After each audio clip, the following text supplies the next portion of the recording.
আপনি তো একসময় ৪০ কোটি প্রতিযোগীকে হারিয়েছিলেন যখন আপনার কিছুই ছিল না। বিজ্ঞান বলে একজন প্রাপ্তবয়স্ক সুস্থ পুরুষ একবার সহবাস করলে যে পরিমাণ বীর্য নির্গত হয় তাতে ৪০ কোটির মতো শুক্রাণু থাকে।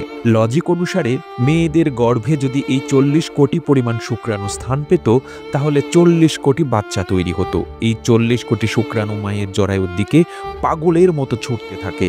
জীবিত থাকে মাত্র ৩০০ থেকে ৫০০টি শুক্রাণু, আর বাকিরা এই ছুটে চলার পথে ক্লান্ত অথবা পরাজিত হয়ে মারা যায়। এই ৩০০ থেকে ৫০০টি শুক্রাণু যেগুলো ডিম্বাণুর কাছে যেতে পেরেছে তাদের মধ্যে মাত্র একটি মহা শক্তিশালী শুক্রাণু ডিম্বাণুকে ফার্টিলাইজ করে অথবা ডিম্বাণুতে আসন গ্রহণ করে।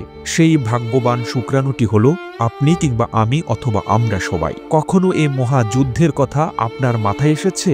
আপনি যখন দৌড় দিয়েছেন তখন ছিল না আপনার চোখ, হাত কিংবা পা কিংবা মাথা, তবুও তো আপনি জিতেছেন। আপনি যখন দৌড় দিয়েছেন তখন আপনার ছিল না কোনো সার্টিফিকেট, ছিল না মস্তিষ্ক, তবুও আপনি জিতেছেন। আপনি যখন দৌড় দিয়েছেন তখন আপনার ছিল না কোনো শিক্ষা, কেউ সাহায্য করেনি আপনাকে, তবুও তো আপনি জিতেছেন। আপনি যখন দৌড় দিয়েছেন তখন আপনার একটা গন্তব্য ছিল, সেই গন্তব্যের দিকে উদ্দেশ্য ঠিক রেখে একাগ্র চিত্তে দৌড় দিয়েছিলেন। শেষ অবধি আপনি জিতেও ছিলেন। বহু বাচ্চা মায়ের পেটে নষ্ট হয়ে যায় কিন্তু আপনি মারা যাননি, পুরো 10টি মাস পূর্ণ করতে পেরেছেন। বহু বাচ্চা জন্মের সময় মারা যায় কিন্তু আপনি টিকেছিলেন। বহু বাচ্চা জন্মে প্রথম 5 বছরেই মারা যায় কিন্তু আপনি এখনো বেঁচে আছেন। অনেক শিশু অপুষ্টিতে মারা যায় কিন্তু আপনার তেমন বড় কিছুই হয়নি। বড় হওয়ার পথে অনেকেই দুনিয়া থেকে বিদায় নিয়েছে কিন্তু আপনি এখনো বেঁচে আছেন। আর আজ আপনি কিছু একটা হলে ঘাবড়ে যান, নিরাশ হয়ে পড়েন।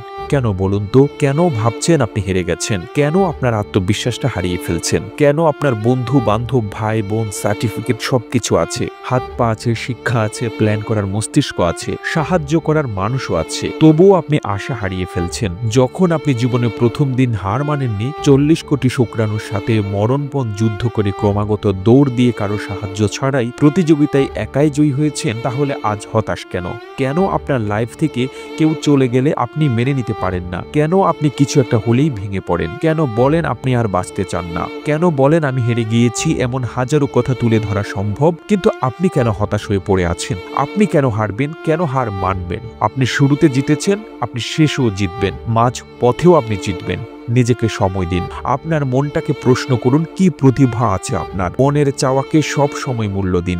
দেখবেন আপনি জিততে পারবেন। শুধু নিজের মনের জোর দিয়ে যুদ্ধ করতে থাকুন, দেখবেন একদিন আপনি জিতে যাবেন। প্রতিবেদনটি তৈরিতে তথ্য ও উপাত্তের সাহায্য নেওয়া হয়েছে বিডি টিউব মাস্টার নামক ফেসবুক পেজ থেকে। আর এতক্ষণ আপনারা সঙ্গে ছিলেন বিশ্ব বাংলার। সেই সঙ্গে আপনি বাংলাদেশের কোন জেলা থেকে এই ভিডিওটি দেখছেন আমাদের কমেন্ট করে জানান। আমরা পরবর্তী ভিডিওতে আপনাকে ধন্যবাদ জানাতে ভুলব না। এতক্ষণ বিশ্ব বাংলার সাথে থাকার জন্য অসংখ্য ধন্যবাদ।